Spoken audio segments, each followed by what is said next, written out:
اعوذ باللہ من الشیطان الرجیم بسم اللہ الرحمن الرحیم سورۃ الحدید آیات 16 علم یعنی للذین آمنوا ان تخشع قلوبہم لذکر اللہ وما نزل من الحق۔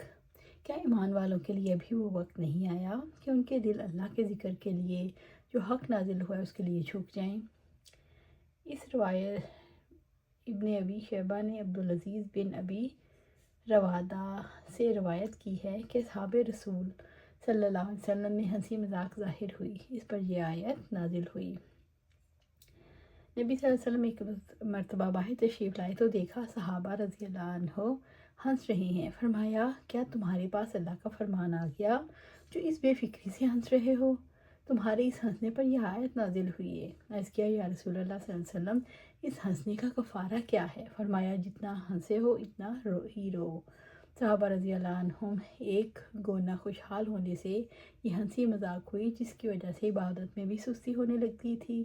ابن معوذ رضی اللہ عنہ نے فرمایا، ہمارے مسلمان ہونے کے 4 سال بعد یہ آیت عتاب نازل ہوئی۔ علم یعنی للذین آمنوا، کیا ایمان والوں کے لیے ابھی وہ وقت نہیں آیا، یعنی کیا مومنوں کے لیے ابھی وہ وقت نہیں آیا، ان تخشع قلوبہم لذکر اللہ، کہ ان کے دل اللہ کے ذکر کے لیے جھک جائیں، یعنی ان کے دل نرم پڑ جائیں، اللہ تعالیٰ کے ذکر سے، تلاوت قرآن سے ان کے دل ڈر جائیں۔ وما نزل من الحق، اور جو حق نازل ہوا ہے، یعنی ان کے دل اللہ تعالیٰ کی طرف سے نازل ہونے والے قرآن کے لیے جھک جائیں، وہ اسے توجہ سے سنیں اور خوشی خوشی اس پر عمل کریں۔ عباس رضی اللہ تعالیٰ عنہ فرماتے ہیں، قرآن اترے ہوئے 13 سال بھی نہ گزرے کہ اللہ تعالیٰ نے شکایت کی مسلمانوں کے دل نہیں جھک رہے، وہ اسے کترا رہے ہیں۔ ابن مسعود فرماتے ہیں رضی اللہ تعالیٰ عنہ، ہمارے اسلام اور اللہ کے عتاب میں 4 سال بھی نہ گزرے کہ یہ عتاب اترا۔ وَلَا يَكُونُوا كَالَّذِينَ أُوتُوا الْكِتَابَ مِن قَبْلُ فَطَالَ عَلَيْهِمُ الْأَمَدُ، اور وہ ان لوگوں جیسے نہ ہو جائیں جن کو پہلے کتاب دی گئی پھر ان پر جب لمبی مدت گزر گئی، یعنی ان کے لوگ ان لوگوں کی طرح نہ ہو جاؤ جن پر اللہ نے کتاب نازل کی تھی، یعنی یہود و نصارہ کی طرح نہ ہو جانا کہ ان کے دل سخت ہو گئے تو انہوں نے کتاب سے منہ موڑ لیا اور غافل ہو گئے۔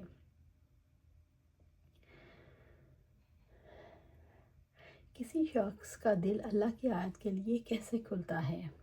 اللہ سبحانہ وتعالیٰ فرماتے ہیں سورۃ زمر میں، کیا پھر وہ شخص جس کا سینہ اللہ تعالیٰ نے اسلام کے لیے کھول دیا سو اپنے رب کی طرف سے ایک روشنی پر ہے، کسی کافر جیسے ہو سکتا ہے؟ بس ان کے لیے تباہی جن کے دل اللہ کی یاد سے سخت ہو گئے، یعنی لوگ کھلی گمراہی میں ہیں۔ اللہ تعالیٰ نے بہترین کلام نازل کیا، ایسی کتاب جو آپس میں ملتی جلتی ہے، جو بار بار دہرائی جانے والی ہے، اس سے ان کے رونگٹے کھڑے ہو جاتے ہیں جو اپنے رب سے ڈرتے ہیں، پھر ان کی کھالیں، ان کے دل اللہ تعالیٰ کی یاد کی طرف نرم ہو جاتے ہیں۔ یہ اللہ تعالیٰ کی ہدایت ہے، اس سے وہ جس کو چاہتا ہے ہدایت دیتا ہے اور جسے وہ گمراہ کر دیتا ہے تو اس کے لیے ہدایت دینے والا نہیں۔ جو رب زمین کو اس کی موت کے پاس زندگی دیتا ہے وہی سخت دلوں کو نرم کر دیتا ہے۔ دل ہر وقت اس امر کے محتاج ہیں کہ وہ اس کتاب سے نصیحت حاصل کرتے رہیں جو اللہ تعالیٰ نے نازل فرمائی ہے، اور حکمت کی گفتگو کرتے رہیں، اس کتاب سے غفلت نہ برتی جائے کیونکہ یہ چیز دل کی سختی اور آنکھ کے جمود کا سبب بنتی ہے۔ سورۃ الحدید آیات 17۔ اعلموا، یقین جانو، خوب اچھی طریقے سے جان لو، اللہ تعالیٰ کے بارے میں علم حاصل کرو، ان اللہ یحیی الارض بعد موتہا، اللہ تعالیٰ ہی زمین کو اس کی موت کے بعد زندہ کرتا ہے، یعنی خوش زمین کو بارش سے سیراب فرما کر زندہ کر دیتا ہے، اس طرح وہ اجڑے دلوں کو ہدایت کے نور سے جگمگا دیتا ہے۔ اللہ تعالیٰ ہر نقص سے پاک ہے، وہ جسے چاہتا ہے گمراہی کے بعد ہدایت نصیب فرما دیتا ہے اور اپنے تمام کاموں کو انجام دینے میں حکمت، عدل اور خبر کے کمال سے کام لیتا ہے۔ قد بینا لکم الآیات لعلکم تعقلون، یقیناً ہم نے تمہارے لیے نشانیاں کھول کر بیان کر دی ہیں تاکہ تم سمجھو۔ اللہ تعالیٰ نے اپنی آیات اس لیے بیان فرمائی کہ تاکہ ہم انہیں سمجھیں، کیونکہ اللہ تعالیٰ کی آیات عقل کی رہنمائی کرتی ہیں۔ جو زمین کو اس کی موت کے بعد زندہ کرے وہ ایک دن مردوں کو بھی زندہ کرے گا اور انہیں ان کے اعمال کی جزا دے گا۔ جو رب بارش کے پانی کے ذریعے زمین کو زندہ کرتا ہے وہی دل کو حق کے ذریعے زندہ کرتا ہے۔ اللہ تعالیٰ نے آیات کو عقل مند والوں کے لیے کھولا ہے۔ سورۃ الحدید آیا 18۔ ان المصدقین والمصدقات، یقیناً صدقہ کرنے والے مرد اور عورتیں۔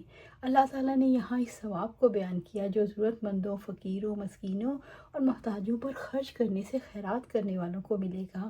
اس کی شرط یہ ہے کہ صدقہ خالص اللہ کی رضا کے لیے ہو۔ ان اخلاص والوں کا اجر بڑھتا ہی رہے گا حتیٰ کہ ایک کے بدلے 700 یا اس سے بھی زیادہ ملیں۔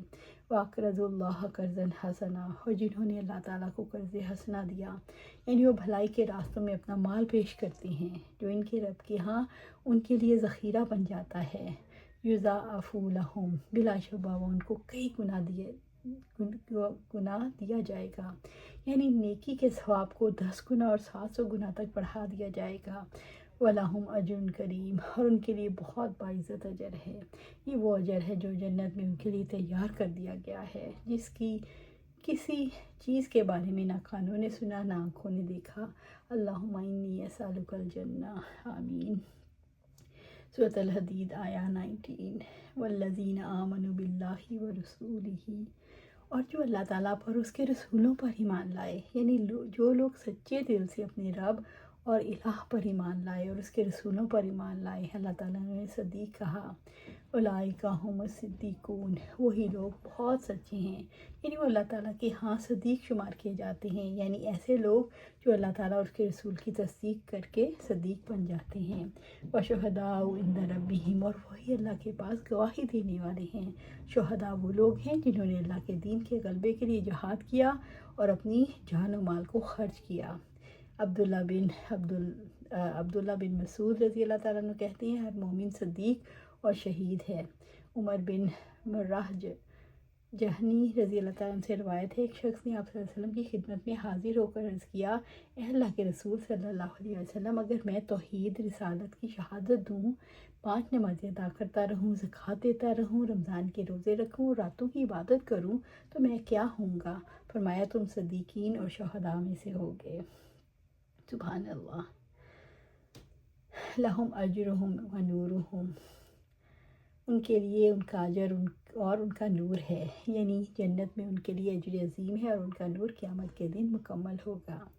الذین کفروا وکذبوا بآیاتنا، اور جنہوں نے کفر کیا اور ہماری آیات کو جھٹلایا، یعنی جن لوگوں نے اللہ تعالیٰ کا کفر کیا اور اس کی توحید کا کفر کیا، انہوں نے قرآن کو جھٹلایا اور اس کے احکام کو نہ مانا۔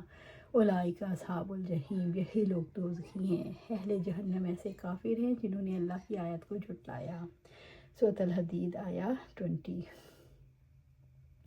اعلموا، جان لو، رب العزت نے دنیا کی زندگی کی حقیقت کو جان لینے کا، اس کا علم حاصل کرنے کا حکم دیا۔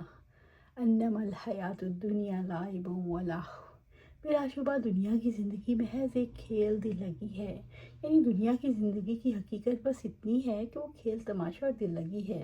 دنیا بس لہو و لعب ہے، جس کے ساتھ بدن کھیلتے ہیں، اس کی وجہ سے قلب غافل ہوتے ہیں۔ جو کچھ دنیا میں موجود ہے وہ بنائے دنیا سے جو کچھ واقع ہوتا ہے اس کا مستاق ہے۔ وَتَفَاخُرُوا بَيْنَكُمْ، اور تمہارے آپس میں فخر کرنا، یعنی جو دنیا کا بیٹا ہے وہ ان چیزوں کو لے کر اپنی شان ثابت کرنا چاہتا ہے، دوسروں پر فخر کا اظہار کرتا ہے اور چاہتا ہے وہی غالب رہے اور اس کو شہرت ملے۔ وَتَكَاثُرُ فِي الْأَمْوَالِ وَالْأَوْلَادِ، اور مال اور اولاد میں ایک دوسرے سے بڑھ جانے کی کوشش کرنا۔ عرب جاہلیت میں مال اور اولاد کی کثرت پر فخر کرتے تھے، یعنی ہر ایک چاہتا تھا مال اور اولاد میں دوسروں سے بڑھ جائے۔ کمثل غیث، جیسے بارش کی مثال ہے۔ غیث ایسی بارش کو کہتے ہیں جو انتظار اور ناامیدی کے بعد ہو۔ عجب الکفار نباتہ، کہ اس سے اگنے والی کھیتی کسان کو خوش کر دیتی ہے۔ اللہ تعالیٰ نے فانی دنیا کے لیے بارش کی مثال دی ہے، جیسے بارش زمین پر برستی ہے اور نباتات کو سیراب کرتی ہے۔ ثم یہیج فتراہ مصفرا ثم یکون حطاما، پھر وہ پک جاتی ہے تو آپ اس کو زرد دیکھتے ہیں، پھر وہ چورا چورا ہو جاتی ہے۔ وہی کھیت جنہیں دیکھ کر کسان پھولے نہیں سماتا، دیکھتے ہی دیکھتے خوش ہو کر پہلی حالت میں لوٹ جاتا ہے۔ گویا کبھی ہریالی تھی ہی نہیں، سبزی کے بجائے زردی اور بہار کے بجائے خزاں آ جاتی ہے۔ یہی حال دنیا کا ہے۔ دنیا کے بیٹے کو دنیا نہایت خوشنما لگتی ہے، وہ ہر طرف جو چاہتا ہے کرتا پھرتا ہے، حتیٰ کہ تقدیر اس سے وہ سب کچھ چھین لیتی ہے اور اسے خالی ہاتھ دنیا سے روانہ ہونا پڑتا ہے۔ جوانی کی بہاریں، بھرپور شباب، خوبصورتیاں، امنگیں، ولولے، جذبے عمر کے ساتھ ٹھنڈے پڑ جاتے ہیں، اور موت آتی ہے تو انسان خالی ہاتھ روانہ ہو جاتا ہے۔ دنیا کی زندگی کھیل تماشا، زینت، ایک دوسرے پر فخر جتانا، مال و رات میں ایک دوسرے سے اپنے آپ کو زیادہ بتلانا۔ عجب الکفار نباتہ، کفار کے لغوی معنی چھپانے کے ہیں، وہ زمین میں بیج بو کر چھپا دیتے ہیں۔ اچھی لگتی ہے کفار یعنی کسان کو اس کی پیداوار۔ دوسری طرف کفار کافر کی جمع ہے، کافر دلوں میں اللہ تعالیٰ اور آخرت کا انکار چھپاتا ہے۔ وفی الآخرۃ عذاب شدید ومغفرۃ من اللہ ورضوان وما الحیاۃ الدنیا الا متاع الغرور۔ وفی الآخرۃ عذاب شدید، اور آخرت میں عذاب بہت شدید ہے۔ آخرت میں آخر میں سے ایک امر انسان کو لاحق ہو جاتا ہے، یا تو اللہ کی آگ، بیڑیاں، زنجیریں عذاب ہے، یا اس کا بدلہ جو اللہ کی آیات کو اور اللہ کی ملاقات کو جھٹلاتا ہے۔ مغفرۃ من اللہ ورضوان، اور اللہ تعالیٰ کی مغفرت رضامندی ہے۔ جو اللہ کی آیات پر یقین رکھتا ہے، اس کی فرما برداری کرتا ہے، اس کے لیے مغفرت یعنی گناہ کی بخشش، اور رضوان یعنی اللہ کی رضا ہے۔ وما الحیاۃ الدنیا الا متاع الغرور، اور دنیا کی زندگی دھوکے کے سامان کے سوا کچھ بھی نہیں۔ سبحان اللہ، سبحان اللہ۔ کافر اور نافرمان دنیا کی زندگی کے کھیل تماشوں میں مصروف رہتے ہیں۔ ایمان والے اللہ کی مغفرت اور رضامندی کے لیے اللہ کی اطاعت کرتے ہیں، اور دنیا کی زندگی کو عارضی اور فانی سمجھتے ہیں، دنیا کو دارالامتحان سمجھتے ہیں، اس کی ہدایت کے مطابق زندگی گزارتے ہیں، اور اس طرح وہ اللہ کی مغفرت اور رضامندی کو حاصل کر لیتے ہیں۔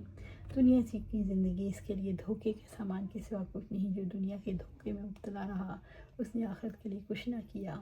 اللہ سبحانہ تعالیٰ سے دعا ہے کہ سنت پر عمل کرنے کی توفیق دے، اس پر جما دے، اور جنت الفردوس کے اعلیٰ مقام پر اپنے پاس گھر عطا فرمائے۔ آمین یا رب العالمین۔